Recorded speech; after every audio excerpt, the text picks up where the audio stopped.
Welcome to Randy's Old Time Radio Shows. Tonight, you're about to cross the threshold into the shadows of the ordinary, where voices from the past still whisper and every creaking door hides a secret.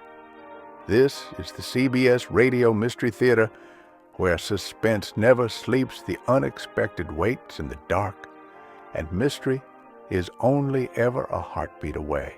Tonight's episode is Secret of the Fifth Bell, from March 12th, 1980. The CBS Radio Mystery Theater presents...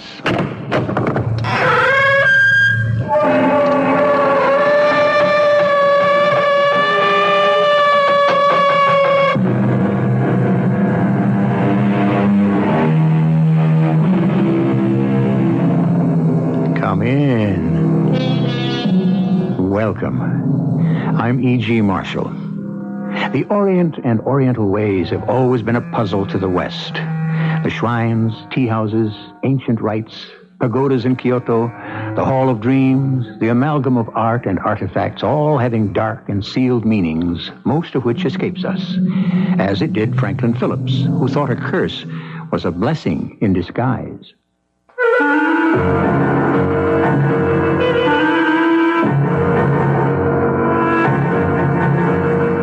Our drama, The Secret of the Fifth Bell, was adapted from a story by Jacques Futrell, especially for the Mystery Theater by G. Frederick Lewis, and stars Earl Hammond.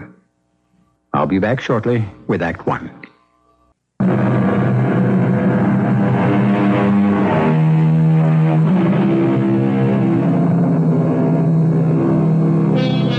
We're about as far from the humble worship of Buddhism as time, place, and intent can take us. But before this story is done, we shall be drawn back to that ancient worship. At this moment, however, our concern is with a mansion on the northeast coast, particularly with its owner, who sits astride shipping lines, oil fields, factories, and stock exchanges like a colossus, wielding the dollar wand over an empire. Meet Franklin Phillips, whose wife softly enters the great man's study and kisses him. Norma, sweetheart, what a nice surprise to see you in the middle of the day. Oh, Frank, dear, did you think I'd forgotten your birthday? I know you don't like being disturbed when you're working at home, but this once I shall. By golly, I'm 50 years old today. And I have a present for you. Giles, bring in the box. Happy birthday to you, Mr. Phillips. Set the box right here on his desk, Giles. I'll open it. 50 years. Yeah, that's half a century. Oh, you Methuselah.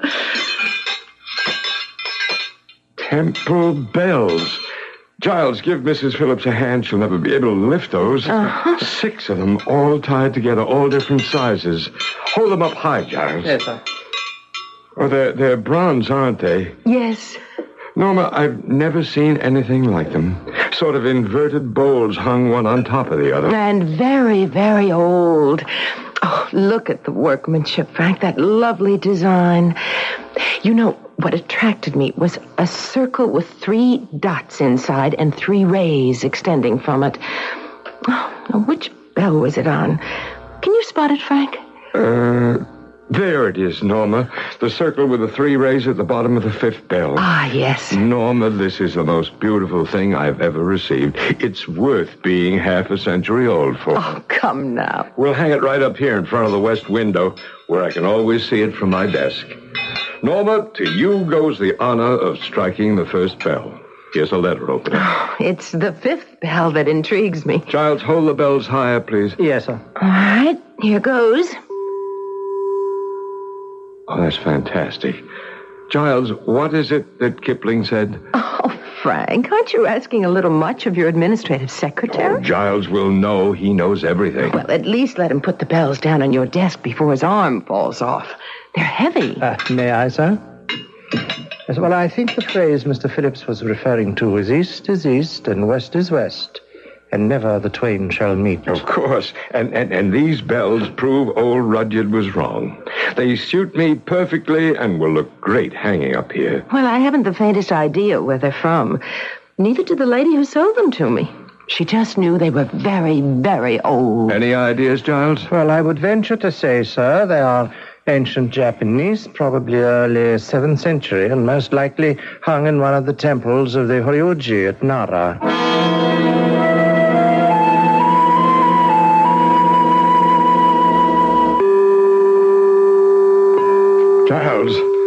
Giles, come in here. Yes, what is it, sir? It just rang.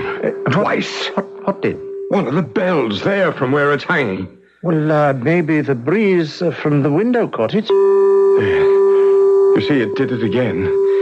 You were right here, Giles. You heard it. Strange. Do you know which bell was rung? No, I'm not sure. Well, why don't we try them all, one at a time? Then we'll know which one it was.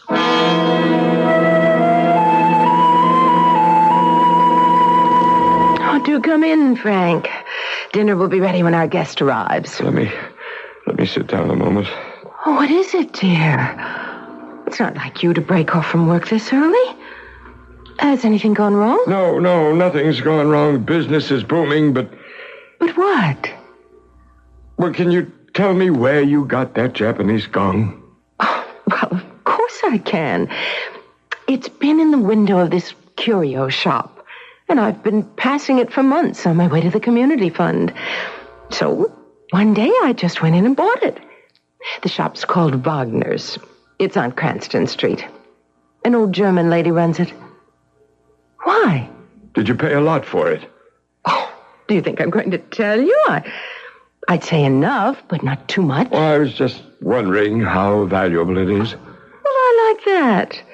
I never ask you how much you spend for my presents. But it'll be easy enough to find out what it's worth tonight, won't it? It will? Well, certainly, dear. Have you forgotten? We have Mr. Okumatsumi from your Japanese electronics subsidiary coming for dinner. Oh, it completely went out of my head.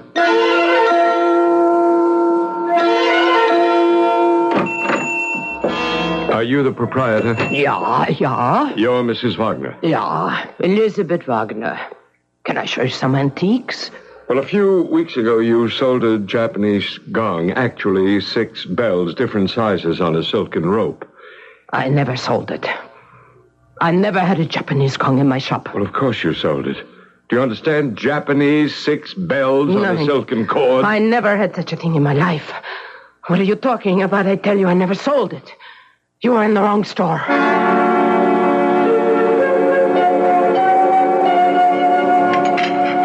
Excellent meal, Mrs. Phillips. My compliments. Oh, Mr. Matsumi, our pleasure.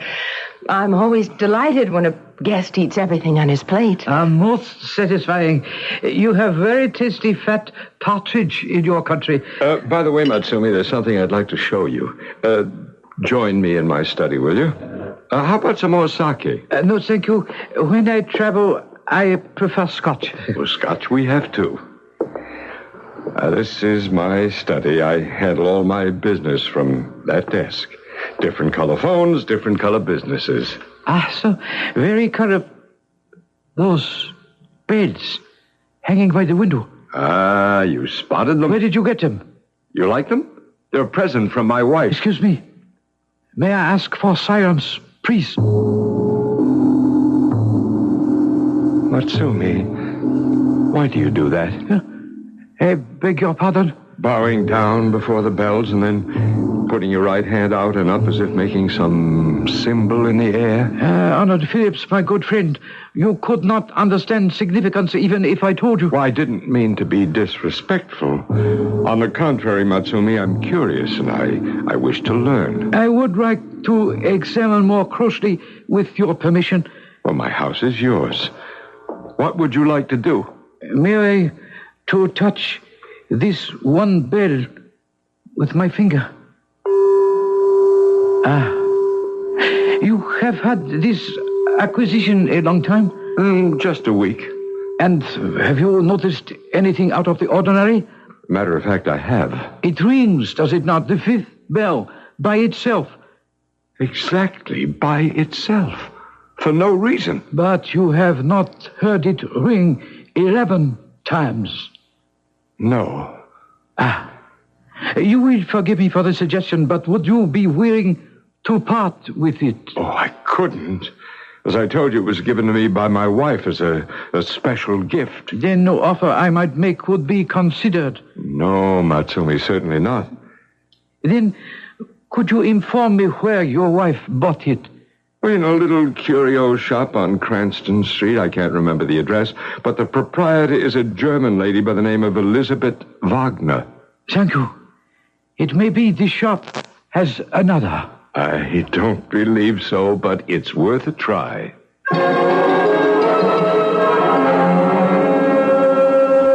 Mr. Philip? Yes, Giles. How did your dinner meeting go last night with Oko Matsumi?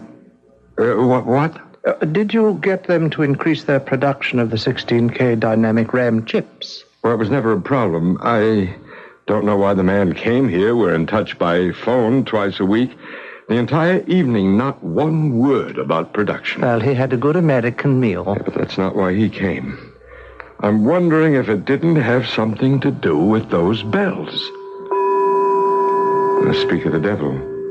5, 6, 7. This is going to drive me up the walls.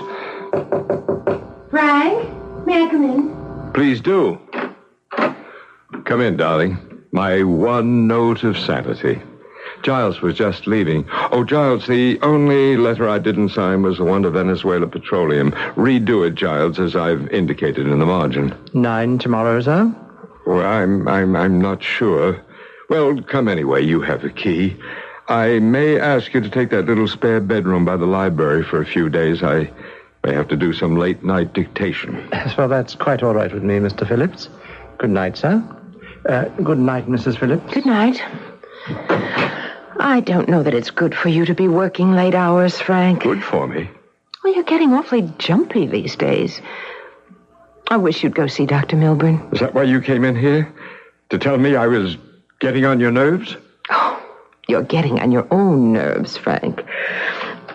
I came to ask you whether you particularly care for those Japanese bells you've hung up there. Well, why do you ask me that? What suddenly made you ask me that? Well, remember I told you I'd bought it from a German dealer on Cranston Street, a Mrs. Wagner. Well, this afternoon she sent a messenger with a note asking if I'd sell it back to her for $2,000. She must have found out it was more valuable than she thought. Oh, Frank, $2,000 would make such a nice donation to my community fund. You mean she wants to buy it back now after what she told me? What was that? Oh, never mind. No, don't sell it to her, not at any price. I want it. I'll give you a check for $2,000 for your fund. What is it, Giles? As I was leaving, a messenger handed me this note for you, Mrs. Phillips. Said he'd wait for an answer. A note for me? Well, what does it say? Well, it's another message from the curio shop dealer. Oh, now she offers $5,000. $5,000. Well, if old Mrs. Wagner keeps raising the ante, it's going to add a great deal to your community fund. Hand me my checkbook, will you, darling? Giles, tell the messenger there's no reply. Franklin Phillips is nothing else if not stubborn. Is it because he must probe the secret of the fifth bell? Of course it is. Phillips is a man not easily dissuaded or defeated, but the very tenacity that has earned him world power may be his undoing. I shall return shortly with Act 2.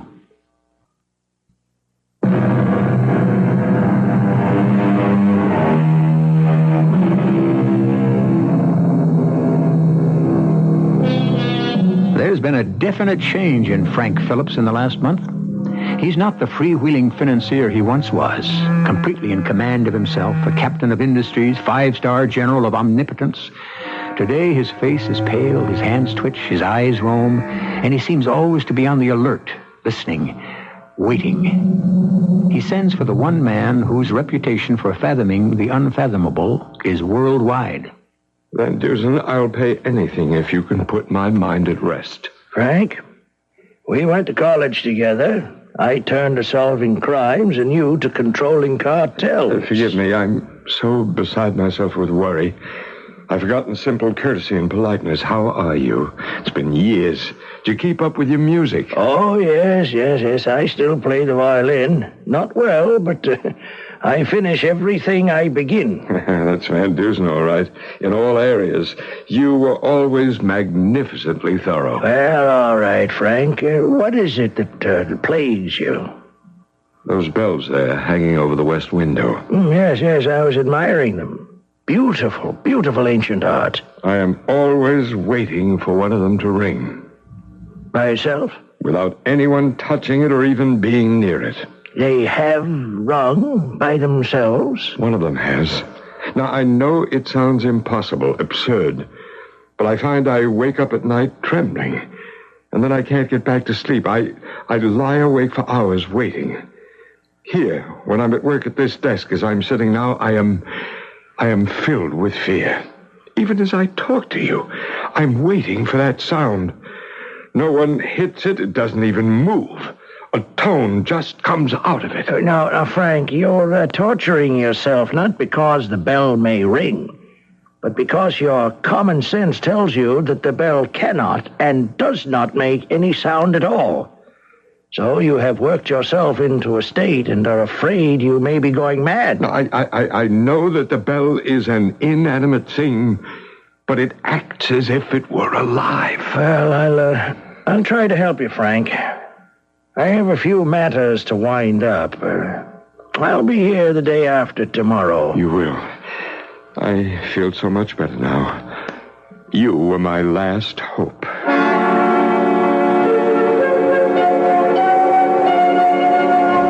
Frank, wake up. Huh? There's a dead body downstairs in the study, in the room where you work. What? How do you know? Well, I went in to open the windows and air the room, just as I do every morning. Oh, Frank, there's blood all over the carpet right under those awful Japanese bells. Did you call the police? I didn't know what to do. Well, where's Giles? He hasn't arrived yet. Giles should be here. He's staying here. I asked him to take a little room off the library because I've been working at night. Oh, then he's not there.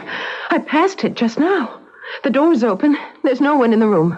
Hand me that telephone, Norma. First thing is to call the police.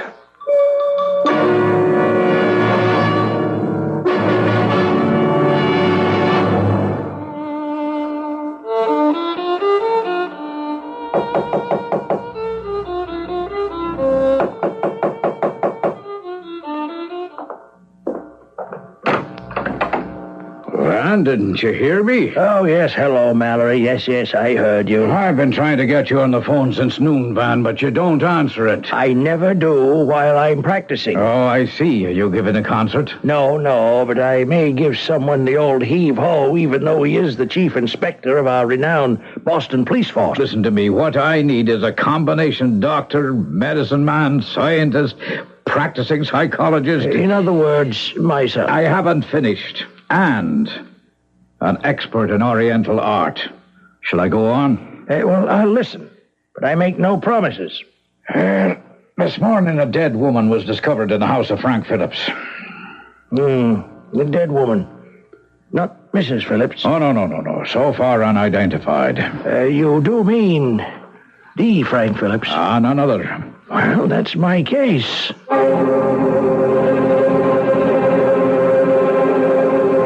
Mrs. Phillips, I'm Dr. Van Dusen. I knew Frank from college. Now, Detective Mallory here asked me to help him on this case. May I talk to your husband? I'm afraid not. He's in some kind of a shock. We called our doctor, who's given him something to sleep. Was it you who discovered the unfortunate body? He was wearing trousers, so I thought first it was a man. But I was told it was a woman. I didn't want to look. Mrs. Phillips, I'm afraid you'll have to. Everyone in your house will be asked to try to identify the victim. Did Frank see the victim? Yes, he did. It was before the police arrived. He bent down. I think he knew who it was. Well, there's no point in delaying the identification any longer. The boys outside are waiting to remove the remains. Suppose you go in first, ma'am, and then I'll call in the rest of your staff.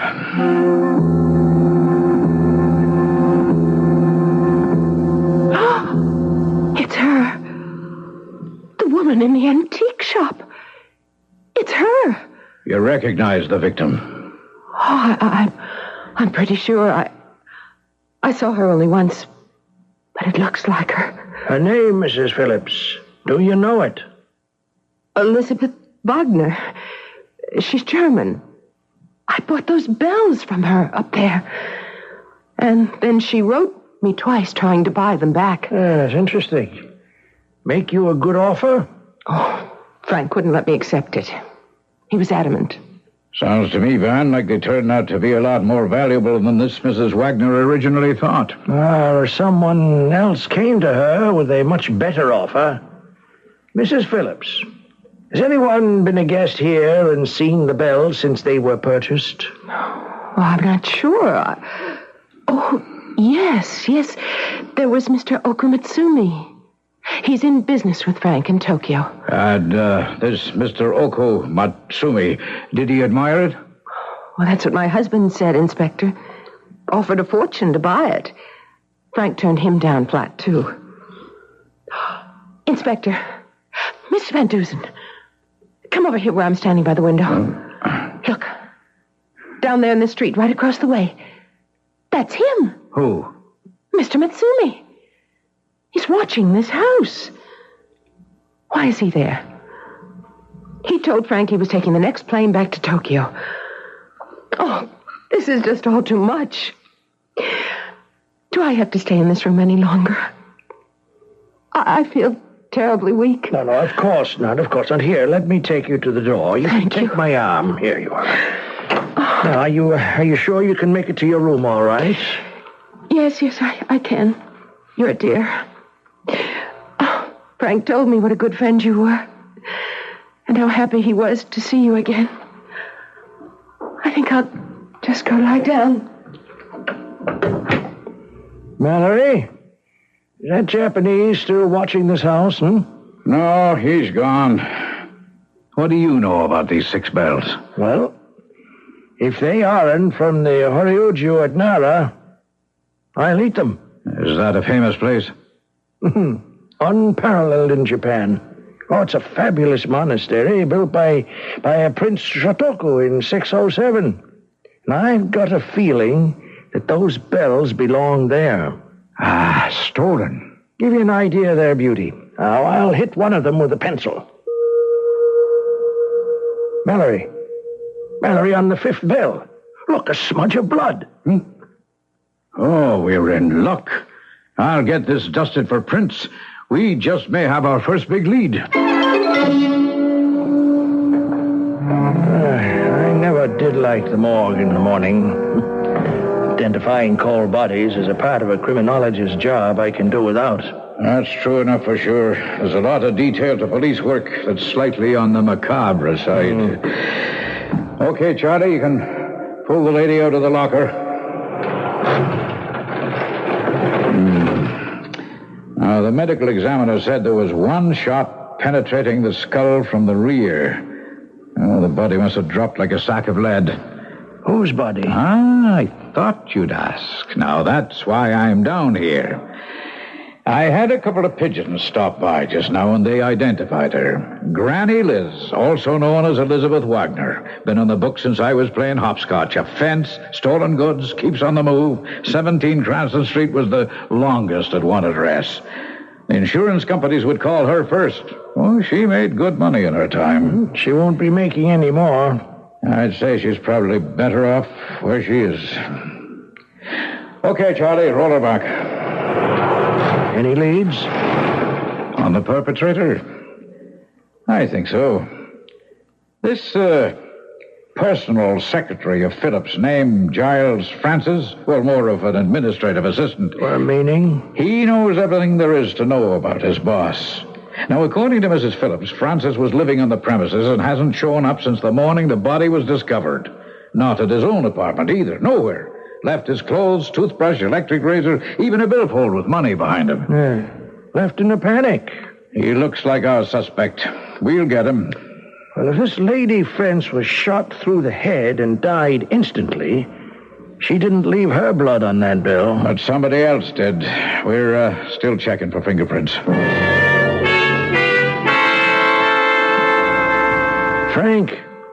Frank, I hate to pursue this when you're not feeling well, but the sooner Inspector Mallory and I know everything we can, the sooner we'll get to the end of it.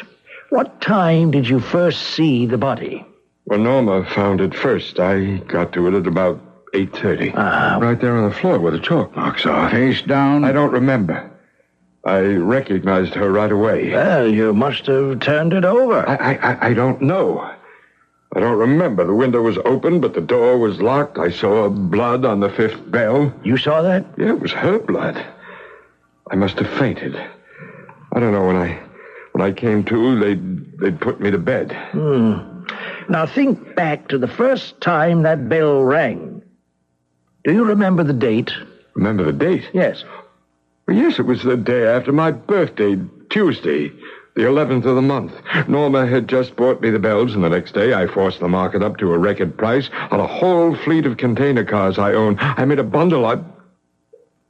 You guys, are you two just going to stand there and keep asking questions? Now, Frank, to know the facts, we have to ask the questions. Well, then come back some other time. I can't talk to you anymore. Frank, remember, you just said when you first heard the bell ring, for no reason, it was the day after your birthday. And you got a record price for a whole fleet of container railroad cars. Now, that is what I want you to remember about Franklin Phillips. Not being 50 or feeling old or building up some Buddhist bogey. You've got everything to live for, and Inspector Mallory and I will see to it that you do.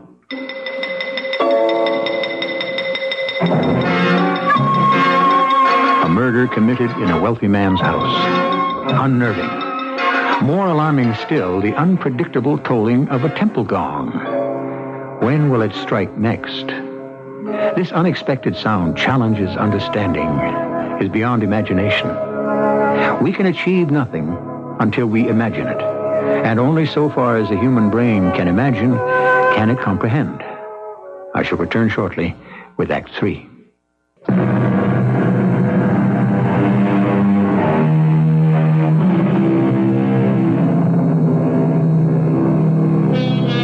This is what we know. Without warning, an ancient Japanese bell peals day or night in the house of Franklin Phillips. There has been a murder of a woman with a criminal record. The young executive secretary to Phillips has disappeared, and the financier himself, haunted by the bell that feeds on his fears, is gradually losing control of himself, is close to the edge of madness. Can't you two understand how I feel? I must know what it is that makes the bell toll when it does. Have they located Giles Francis yet? No, not yet, but they will. You'd given him a gun, Frank, hadn't you? And of course. There's always the chance of a burglar, plenty to steal in this house. And Giles was an excellent shot, too. You're implying... Nothing at all. Draw your own conclusions. Yes, well, one last question, Frank. This Mr. Oku Matsumi from Japan. Had you ever met him before? No, not in person. He wired me from Tokyo. He was on his way. Why? What are you getting at? Well, I'm only trying to ascertain whether he was Oku Matsumi or not. I never asked to see his passport. I feel trapped. No getting away, hemmed in by all this. And I can't reason it out. I'm in a swamp, a fog. Well, to me, Frank, it's all quite clear. One vital point needs answering. Once done, that'll be it. You've a solution? Depending on the answer. If it's affirmative, I know that an Oriental mind, such as a Japanese, could have conceived this affair. If the answer is negative, well, then the entire matter becomes ridiculously simple.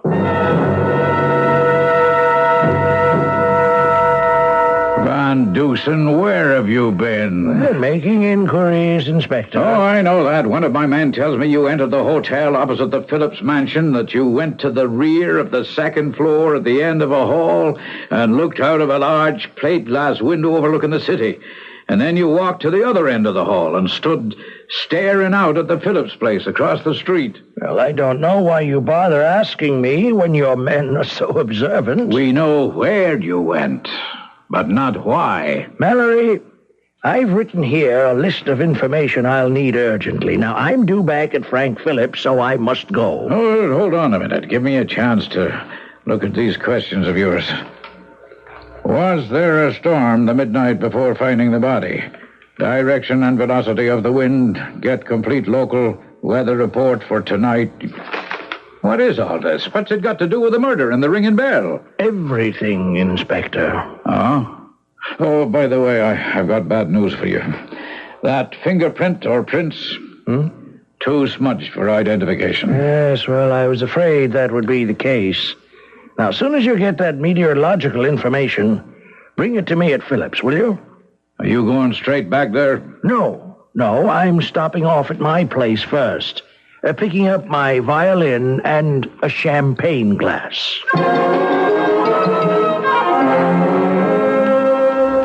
Mr. Mitsumi, what a surprise. Mrs. Hanson said you were downstairs and wished to see me. Yes, honorable madame. I thought you were leaving for Tokyo days ago.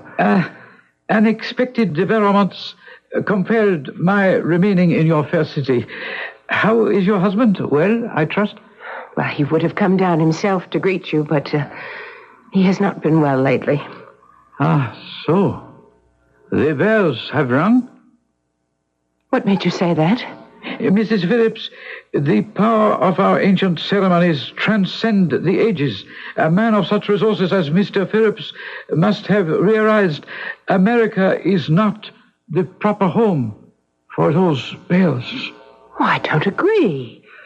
Museums and private collectors the world over have artifacts from ancient Egypt, China, ancient Rome. Forgive me. Those are dead objects, Mrs. Phillips. These ancient temple bells are alive. You frighten me. I have no desire to do so. I hope my warning comes not too late. This envelope is for Mr. Phillips. When he has recovered, insist that he read it. Good day, Mrs. Phillips. And as soon as he handed me this envelope, Dr. Van Dusen, he disappeared. May I take charge of the letter? Oh, yes. Here. What does it mean? What's written on the outside? Well, just what it says, Norma. To be opened when the fifth bell rings 11 times. Now, for the present, I'll hang on to it. I don't want to add another worry to Frank right now. Oh, he is better, though. Then, do you think he could be persuaded to come down to the study? I think so. I know he always feels more secure when he sees you. Well, it's good to see you, Frank. It's good to be on my feet.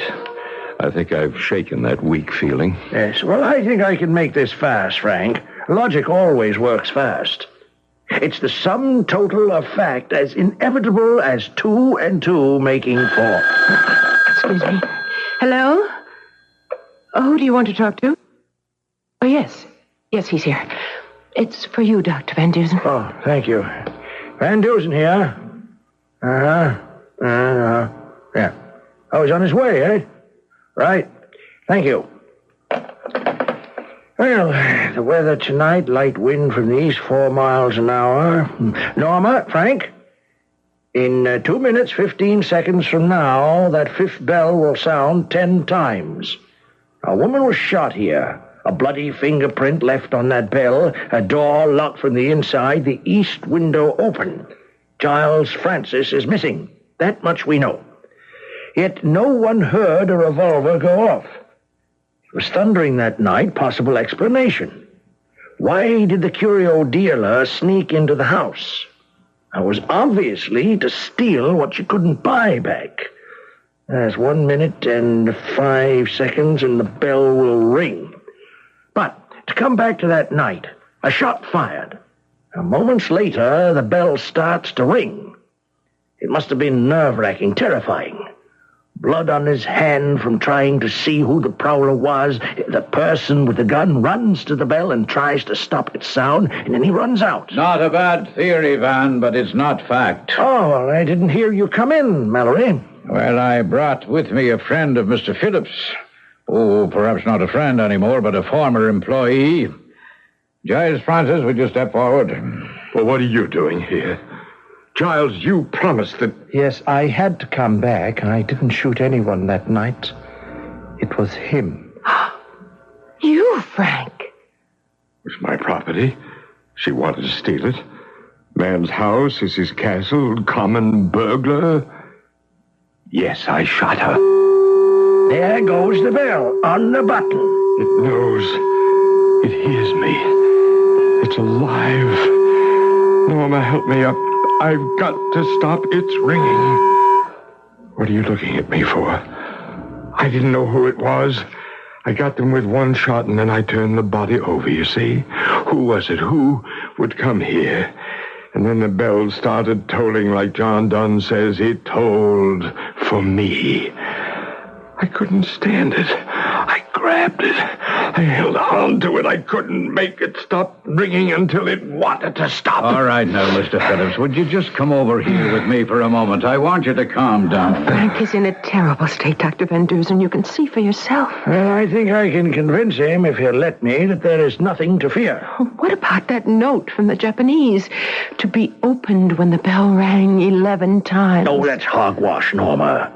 There are natural explanations for the occasional ringing. What are you two whispering about? Frank, listen.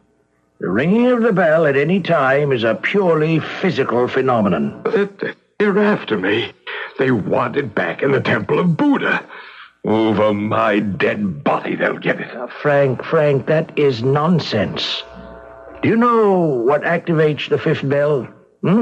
Vibration. Sound waves. Where does it come from?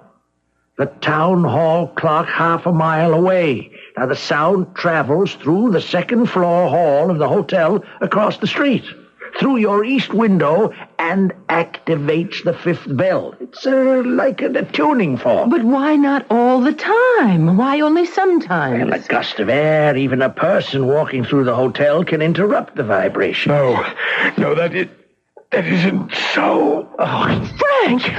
He's fainted. Well, he's overwrought, Norma. Killing someone, even a robber, their blood on your hands, it's traumatic.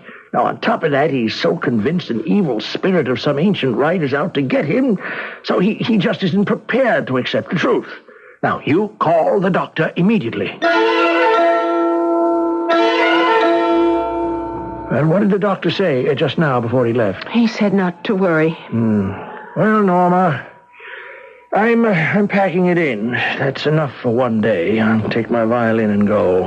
I meant to ask you why you brought it. Oh, excuse me. At night, if it's late and someone comes to the door, the butler sounds a buzzer. We don't generally admit anyone after 10. I'll just pick up the wall phone. Yes? Who is it? It's Inspector Mallory, Mrs. Phillips. I know it's late, but may I speak with you a moment? Oh, well, certainly. Meet us in the study. You know the way. That was Inspector Mallory. Shall we go down? Welcome back, Inspector. Well, now, I hope you'll forgive me. I had an idea, and so to test it, I wanted to have another look at that fifth bell. You see, that circle with the 3 dots inside and the 3 rays. I think it has a meaning. Yes, it probably does, but that's not the reason it keeps ringing. I thought I proved it to you. Oh, not to me, Van. The idea of a vibration leaving a town hall clock a half a mile away, running the length of a hotel hall, and then jumping across the street to get this bell to ring? No, could never happen. No vibrations have that power. Well, Norma, with your permission, I'd like to give you all a little private concert. Now, excuse me while I open my violin case. Now, we will begin tonight's concert by tapping the edge of this champagne glass. Now, taking up my violin, I will try to play the same tone sung to us by the glass. Norma, please take this glass and place it on the mantelpiece. Thank you. Now, I draw my bow across the violin strings at the same pitch as the champagne glass.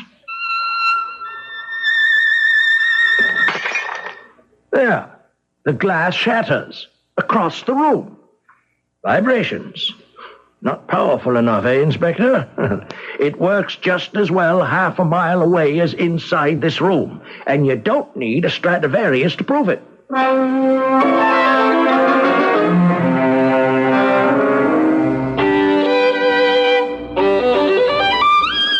Welcome, Inspector. You're just in time for the Allegro movement. Now I haven't time for that, Van Dusen. Yes, well, I know what that means. Problems. Yes, unfortunately. I thought Frank gave you a statement, and in view of shooting a prowler and so on, you dropped any conspiracy charges. We did. But I learned today from Mr. Phillips that you had a note to be given to Phillips. A note? Oh, note, yes. From that Doko Matsumi. It said that when the bell rang 11 times, that was the end of Phillips, or words to that effect. I mean, I'm sorry I threw it away. It's just superstitious rot. Man, listen to me. Yesterday was the 11th day since Frank Phillips tried to stop that fifth bell from ringing 11 times. Well, this morning he's dead. His wife called me. I brought along the medical examiner, and he had a look at him. Oh, dear. Poor man. Heart failure, I suppose. I don't believe that. His heart stopped, all right, but not from natural causes. Oh, come on now. The man was on the edge of a total breakdown. And do you remember the markings on that fifth bell? A circle with 3 dots and 3 rays extending from it? I saw those same marks on Philip's forehead.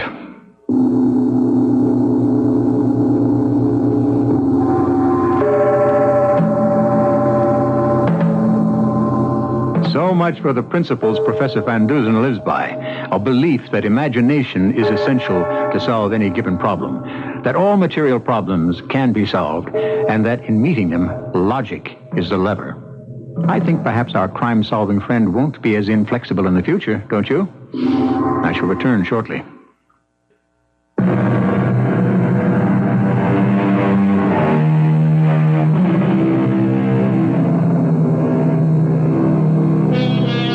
We live in an age when the incredible no longer surprises us. We can accept today what yesterday would have been laughed at, and the day before would have caused us torture at the stake. Our premise on Mystery Theater is not only to open a confounding world to your dial, but to open your mind to the scientific acknowledgement that there is no such thing as the impossible. Or as Napoleon once said in another context, impossible? There's no such word in French. Our cast included Earl Hammond, Arnold Moss, Joyce Gordon, and Ian Martin. The entire production was under the direction of Hyman Brown. This is E.G. Marshall inviting you to return to our Mystery Theater for another adventure in the macabre. Until next time, pleasant dreams.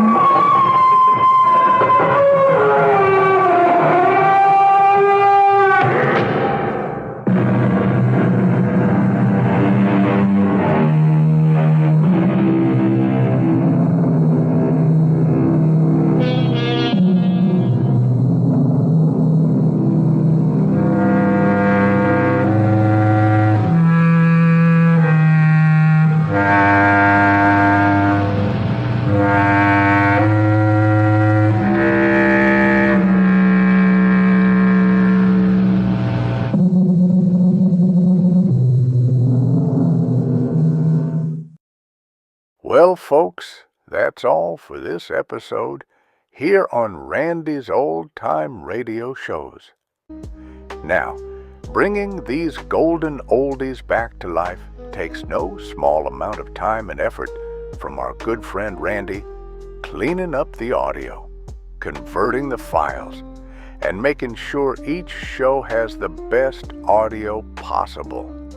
If you've enjoyed the program and you'd like to help keep these classics on the airwaves night after night, why not consider a small donation? Every penny goes straight to supporting Randy's work and helping this channel stay on the air. You'll find the links down in the description below.